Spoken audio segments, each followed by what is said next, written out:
À partir de ce samedi 8 octobre 2022 sur l'Assemblée de Gbenigan dans la région de Calavi, l'église de Pentecôte a pris un nouvel envol. Les membres des nouveaux comités et commissions ont été installés et peuvent désormais se mettre à l'œuvre dans leurs différents secteurs. C'était à l'occasion d'une cérémonie fort simple qui a connu la présence du président de l'église et des autres membres du bureau exécutif national. L'apôtre Denis Dayon, secrétaire général de l'église, a donné l'exhortation.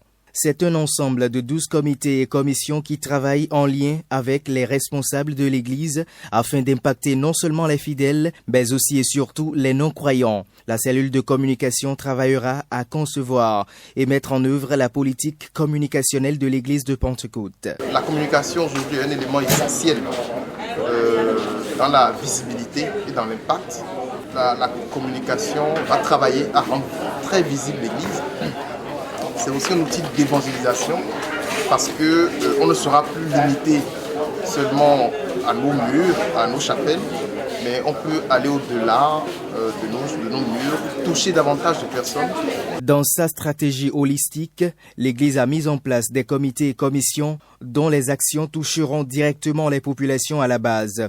C'est le cas par exemple des départements santé, microfinance, agriculture et celui de l'orphelin, de la veuve et de l'enfant malheureux. Nous allons essayer de recenser ces orphelins, ces veuves et ces enfants malheureux dans toute l'Église. Parce qu'entre-temps, nous ne sommes que focalisés sur une certaine région ou quelques départements là. Alors maintenant, nous pensons généraliser le recensement pour savoir vraiment ces enfants, ces femmes et veuves et toute autre personne malheureuse qui ont besoin véritablement de l'appui de l'Église. Lorsque l'enfant se trouve dans une situation douteuse et que subitement l'Église le surprend et lui porte un soutien, je crois que vraiment son cœur est bourré de joie. Donc c'est ce que l'Église est en train de faire aujourd'hui et je peux rassurer que les objectifs de l'Église sont en train d'être atteints par la grâce de Dieu. Nous voulons fournir de nous-mêmes nos propres efforts pour atteindre l'objectif que les grands attendent de nous. L'agriculture est la première des choses pour un être humain. Chaque jour que Dieu fait, l'homme se nourrit de ce qui sort de la terre, qui vient de l'agriculture.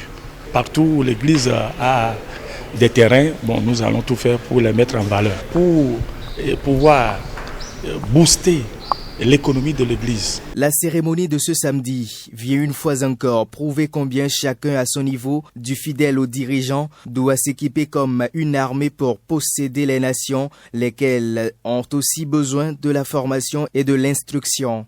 Nous sommes maintenant dans une autre approche. Nous savons qu'on s'était seulement occupé de l'école, de la création des écoles. Maintenant, nous allons faire tout possible pour expanser notre champ d'action. Penser aux librairies, penser aux bibliothèques, tout ce qui est relatif à la culture. Ça va faire du bien et pour les gens du monde et pour l'Église. Parce que, vous savez, on dit que mon peuple périt faute d'enseignement, faute d'instruction. Donc le peuple ignorant, c'est une calamité.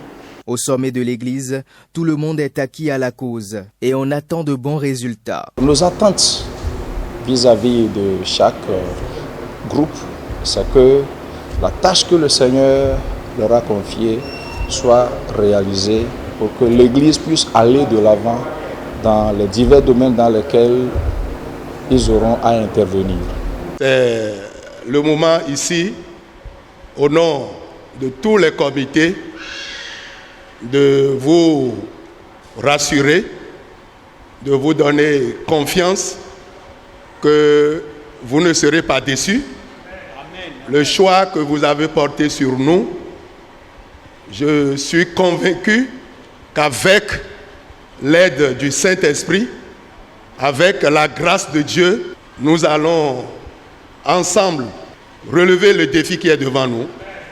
Je voudrais, pour finir, remercier tout un chacun de nous, vous tous qui êtes arrivés, et nous demander qu'à partir d'ici, que le travail commence. Les comités et commissions installés aujourd'hui sont issus des décisions de la 13e session du Conseil général de l'Église tenue du 20 au 23 avril 2022 à Kouma.